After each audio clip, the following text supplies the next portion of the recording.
তিল থেকে তাল। একদিন রাস্তা দিয়ে হাঁটতেছিলাম, হঠাৎ আমার এক মেয়ে ক্লাসমেটের সাথে দেখা। ও আমারে জিজ্ঞেস করলো কেমন আছো, আমি খালি কইলাম ভালো আছি। ওর সাথে বড় জোর 10 সেকেন্ডের মতো দাঁড়িয়ে কথা বলছি। এটা আবার তুইনের আম্মু দেখছে, তুইনের আম্মু হাবিবের আম্মুরে বলছে। ওই বাড়ির পুলারে দেখলাম রাস্তায় দাঁড়াইয়ে এক মাইয়ার লগে 1 ঘন্টা যাবত প্রেম আলাপ করতে। হাবিবের আম্মু আবার তানহার আম্মুকে বলছে, শুনছো নি ওই পুলাটা নাকি কোন মাইয়ার লগে হাত ধইরা রাস্তার মধ্যে গুতাগুতি করছে। তানহার আম্মু আবার আমার আম্মুরে বলছে, তোমার পুলা কোন মাইয়ারে নিয়ে নাকি ঘুরতে গেছে। আম্মু আবার আমারে কইতাছে।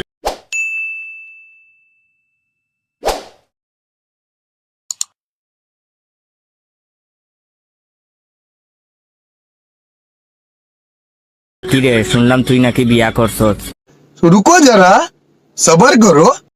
সাইকেল নিয়ে ঘুরতে বেরিয়েছিলাম, হঠাৎ ক্রাশের সাথে দেখা। বাংলা ছায়াছবির নায়ক জায়েদ খানের মতো ভাব নিয়ে গিয়েছিলাম। বুঝতে হবে ব্যাপারটা। আমার ক্রাশের সাথে ওর বান্ধবীরাও ছিল কয়েকটা। লম্বা একটা ব্রিজের ডাউন নামছিলাম, হঠাৎ ক্রাশের বান্ধবী বলে উঠলো, দুলাভাই দুলাভাই আপনার চেন খোলা। এইটা শোনার পর নিচের দিকে তাকাতে গিয়ে কারেন্টের খুঁটির সাথে খেলাম একটা ধাক্কা। 2 ঘন্টা পর যখন চুপ করলাম, দেখি আমি হসপিটালে শোয়া, সামনে বসে আছে ক্রাশ আর ক্রাশের বান্ধবীরা। এমন সময় ক্রাশের বান্ধবী আবার বলে উঠলো, দুলাভাই সরি, আসলে বলতে চাইছিলাম ওইখানে আপনার সাইকেলের চেন খোলা। এইটা শোনার পর 4 দিন আরো হসপিটালে ছিলাম। মান সম্মান বুঝি আর থাকলো না। একদিন পুলিশ কেলটুকে বলল, অস্ত্র কই রাখছিস বল। কেলটু বলল, স্যার আমি অস্ত্রের খবর জানি না। তখন পুলিশ বলল, বলবি নাকি ক্রস ফায়ারে মরবি। তখন কেলটু বলল, স্যার ওই দিক দিয়ে গেলে 3টা তাল গাছ পাবেন।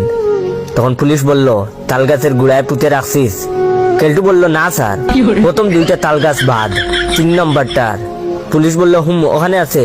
তখন কেলটু বলল, স্যার 3 নম্বরটার পাশ দিয়ে 3টা রাস্তা আছে, প্রথম 2টা বাদ। 3 নম্বর রাস্তা দিয়ে গিয়ে 3টা বাড়ি পাবেন। পুলিশ বলল, কোন বাড়িতে বল শালা।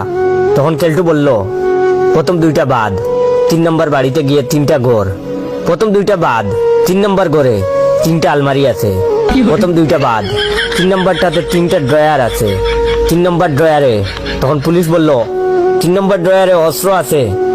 তখন কেলটু বলল, স্যার 3টা ছবি আছে, আর 3 নম্বর ছবিটা আমার মৃত বাবা বল্টুর। ওই ছবির কসম স্যার।